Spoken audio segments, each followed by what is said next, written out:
అచ్చ తెలుగు విద్యార్థితో తెలుగు రాష్ట్రాల first rank నారాయణదే.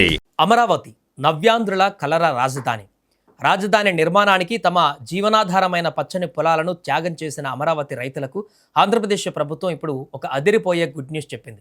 ముఖ్యమంత్రి చంద్రబాబు నాయుడు గారి అధ్యక్షతన జరిగిన తాజా CRDA సమావేశంలో భూములిచ్చిన రైతుల కోసం పలు చారిత్రాత్మక నిర్ణయాలు తీసుకున్నారు. ముఖ్యంగా 2వ దశ ల్యాండ్ పూలింగ్లో భాగంగా పాల్గొనేటువంటి రైతులకు కౌలు పెంపు, రుణమాఫీ, పునరావాసం వంటి విషయాలలో ప్రభుత్వం వరాల జల్లు కురిపించింది. ఇంతకీ ప్రభుత్వం తీసుకున్న ఆ కీలక నిర్ణయాలేంటి, రైతులకు చేకూరే ఆర్థిక ప్రయోజనాలేంటి, స్వచ్ఛందంగా భూములు ఇవ్వని వారిపైన ప్రభుత్వం తీసుకోబోయే యాక్షన్ ఏంటి, ఇవన్నీ కూడా ఈ వీడియోలో పూర్తిగా డీటెయిల్స్ తెలుసుకునేటువంటి ప్రయత్నం చేద్దాం.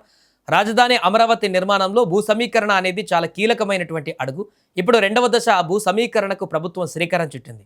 2024 జూన్ నెల నుండి భూములిచ్చిన రైతులకు 10 ఏళ్ల పాటు ఏటా ఏకంగా 40,000 కౌలుగా చెల్లించాలని ప్రభుత్వం నిర్ణయించింది.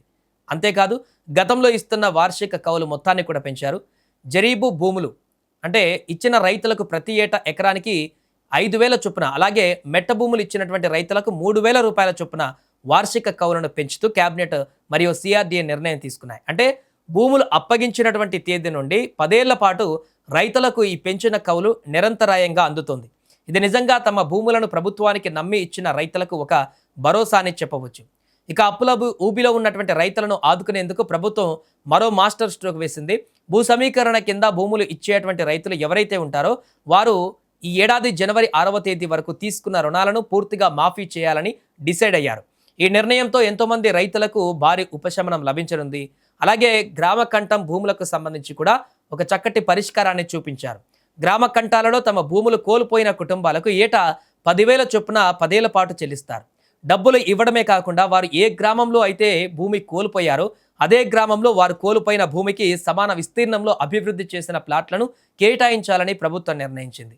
అంటే వారికి మెరుగైన పునరావాసం కల్పించడంలో ప్రభుత్వం ఎలాంటి రాజీ పడడం లేదు. అమరావతి పరిధిలో కేవలం రైతుల భూములే కాకుండా ఇనాం భూములు కూడా ఉన్నాయి. ఈ ఇనాం భూములకు సంబంధించి ఏకంగా 159 కోట్ల రూపాయలను దేవాదాయ శాఖకు చెల్లించే ప్రతిపాదనను సీఎం చంద్రబాబు ఆమోదముద్ర వేశారు. తద్వారా దేవుడి మాన్యాలకు ఎలాంటి నష్టం వాటిల్లకుండా ప్రభుత్వం జాగ్రత్త పడింది.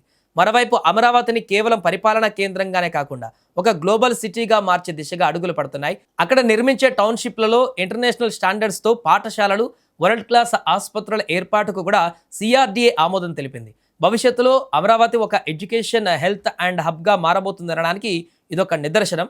ఇక ఒక పక్క రైతులకు ఇన్ని ప్రయోజనాలు చేకూరుస్తున్న ప్రభుత్వం మరో పక్క అభివృద్ధికి అడ్డుపడే వారి పట్ల కఠినంగా వ్యవహరించాలని డిసైడ్ అయింది. స్వచ్ఛందంగా భూ సమీకరణకు ముందుకు రాని రైతుల విషయంలో మున్సిపల్ శాఖ మంత్రి నారాయణ గారు ఒక క్లారిటీ ఇచ్చారు. ఎవరైతే మంగళవారం రాత్రిలోగా తమ భూములను ఇవ్వడానికి అంగీకరించారో వారి వద్ద నుంచి మరుసటి రోజు నుంచే కఠినంగా భూసేకరణ ప్రక్రియ ప్రారంభిస్తున్నట్టుగా చెప్పారు.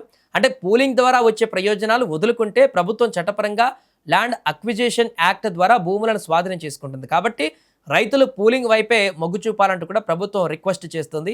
రుణమాఫీ, కౌలు పెంపు, గ్రామ కంఠం, రైతులకు ప్లాట్ల కేటాయింపు, ఇలా ప్రతి నిర్ణయం రాజధాని నిర్మాణాన్ని పరుగులు పెట్టించేలా కనిపిస్తుంది. మరి ఏపీ ప్రభుత్వం తీసుకున్న ఈ నిర్ణయం పైన మీ అభిప్రాయం ఏంటి? అమరావతి మళ్ళీ తన పాత వైభవాన్ని సంతరించుకుంటుందని భావిస్తున్నారా? మీ అభిప్రాయాన్ని కూడా కామెంట్ రూపంలో తెలపండి.